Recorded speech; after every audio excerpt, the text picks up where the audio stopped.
Isa sa mga natural na hilig ng mga tao ay magtanggal ang balot ng mga bagay-bagay.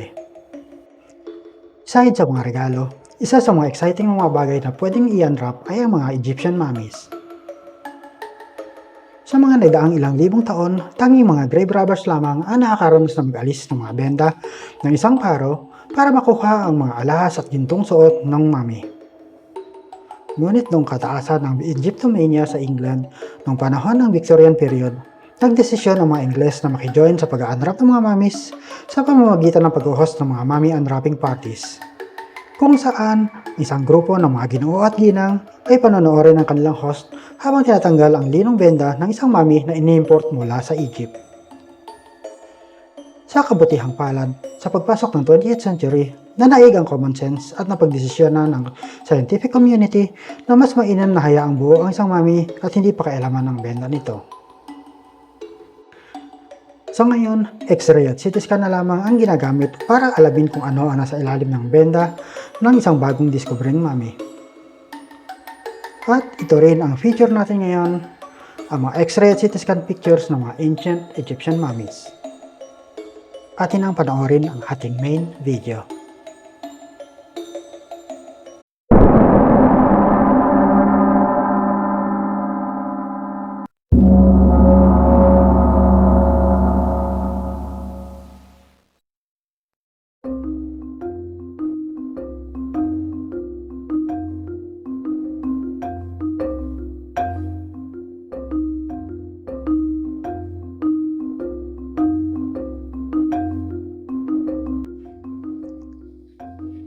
Ito ang kabaong ng mummy ni Nesta Wedger, isang upper-class na babae mula sa siyudad ng Thebes.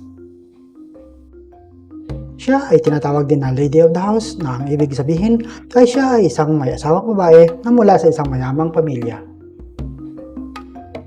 Si Nesta Wedger ay namatay at minamify sa panahon ni Pharaoh Taharqa noong 25th Dynasty na in-establish ng mga nobya na mananakop mula sa Kingdom ng Kush.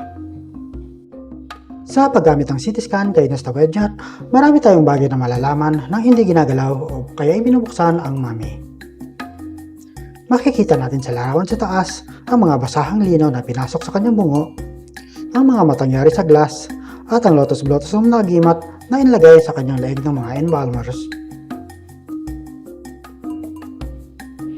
Ito naman ang mummy ng isang 2 taong gulang na bata na ipinanganak at namatay noong panahon na ang Egypt ay nasa pamamahala ng Roman Empire.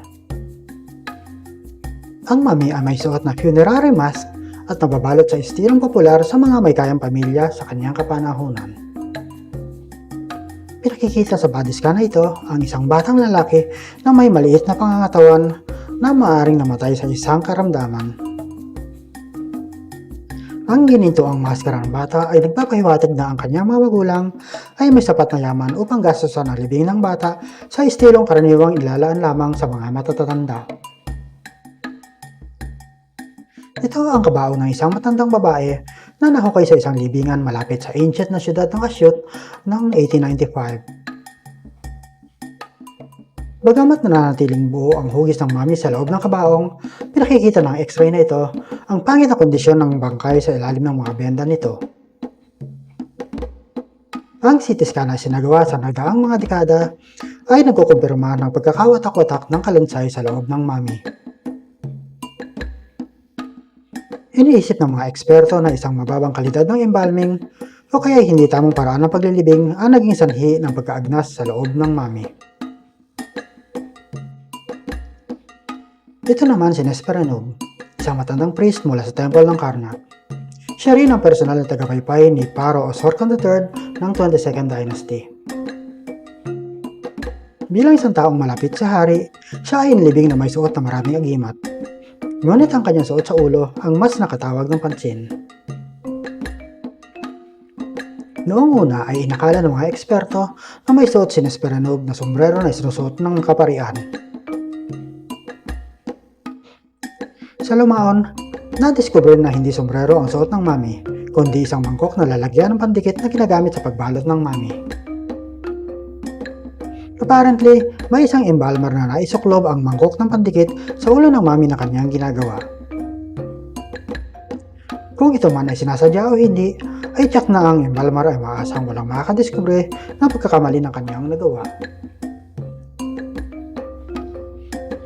Ito naman si Henot Wedjibu, isang noblewoman na nabuhay noong late 18th dynasty sa kapanahunan ni Amenhotep III o kaya ay ng kanyang anak. Siya ay isang taga-awit sa templo at may titulo na taga-awit ni Amun. Ang kanyang asawa ay isang eskriba at tagapamahala ng imbakan ng ani. Sa analisis ng mami ni Henot, napag-alamang hindi inalis ang kanyang mga lamang loob nang siya ay inimbalsamo. Isa ang maaaring dahilan nito ay si Henot ay namatay sa isang nakakahawang sakit. Ito ang mami ni Padya Menet, ang anak ni Usermos. Nabuhay siya noong 25th dynasty at humawak ng ilang katungkulan sa ilalim ng hari. Siya ang tagapagbantay ng pintuan ng templo ni Ra at ang punong barbero para sa royal court. Bagamat mukhang buo sa unang tingin ang kanyang mami, makikita sa CT scan na nabakli ang kanyang leeg habang siya ay minamamify. At nilagyan ng tukod na kahoy ang kanyang leeg para hindi malaglag ang kanyang ulo. Ito ang mami ni Neswayo, isang pari na nabuhay noong Ptolemaic period ng Egypt sa ilalim ng paghahari ni Ptolemy I Soter. Ang mami ni Neswayo ay naging pag-aari ng isang private collector na nagdala sa kanya sa England noong 1900s at pinadala bilang regalo sa isang Swedish museum noong 1928. Hindi tulad ng ibang mamis na binuksan at pinagtatanggalan ng benda noong 18th at 19th centuries, hindi nagalaw at nanatiling buo ang mami magpagsa hanggang ngayon. Sa x-ray na ito ng upper body ni Neswayo, nakahighlight ang kulay ng mga bagay na yari sa ginto. Bilang isang mayamang miyembro ng kaparian, ang kanyang mami ay pinapaunan ng mga agimat na yari sa ginto upang makatulong sa paglalakbay ng kanyang kaluluwa papunta sa paraiso. Ito ang mami ni Tayus Motemgedju o Tamut for short. Siya ay isa sa mga taga-awit sa templo ng Thebes at isa ring lady of the house. Nabuhay siya sa panimula ng 22nd dynasty noong 900 BC sa panahon ni Pharaoh Shoshank. Ang mami ni Tamut ay nakabalot ng pinintahang cartonnage na may gilded na maskara. Makita sa x-ray na siya ay may suot ng mga agimat na yari sa mamahaling metal. Makikita natin sa x-ray na ito ang agimat ng korting scarab beetle na inilagay sa kanyang paa bilang proteksyon sa kabilang buhay at para sa muling pagkabuhay ng kanyang kaluluwa. Ito naman ang computer-generated image ni Tamut na tinanggal ang kalahati ng lino na nakabalot sa mami. Makikita rin natin maikli ang pagkakaputol ng buhok ni Tamut na karaniwang nakikita sa mga ancient Egyptians na may suot na piluka. Base sa mga CT scan data, napag-alaman na si Tamut ay namatay noong siya ay 30 taong gulang. Siya may mayroon ding mga dental abscesses at may mga baradong ugat sa puso. Ang kanyang mga asul na mata sa larawang ito ay mga piraso ng salamin na inilagay ng mga taga-imbalsamo para magmukhang lifelike ang mami. Ang kakaibang kabaong na ito ay naglalaman ng mami ng isang batang babae na nagngangalan na Jedediah VII na nabuhay noong 22nd dynasty o 800 BC. Bagamat bata pa lamang, ay hawak na niya ang titulo bilang Singer of the Interior na isang mataas na ranggo sa mga aawit ng templo. Sa CT scan image na ito, makikitang higit na mas malaki ang kabaong kaysa sa mami na laman nito. Mayroon ding manipis na tela na katabing sa muka ng bangkay. Maaaring tinuring na sikat ang mga nganta si Jaya Setemo noong kanyang kapanahunan. Subalit biglang naputol ang kanyang tagumpay bilang mga awit nang siya ay mamatay sa sakit na kolera.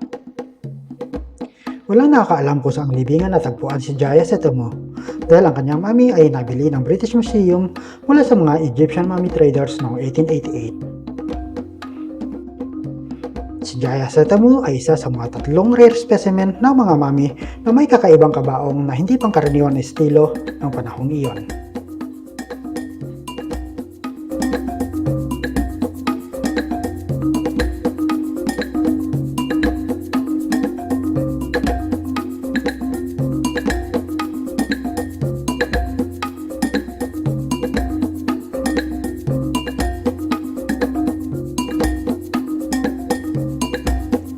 At yan lang po ngayong araw na ito.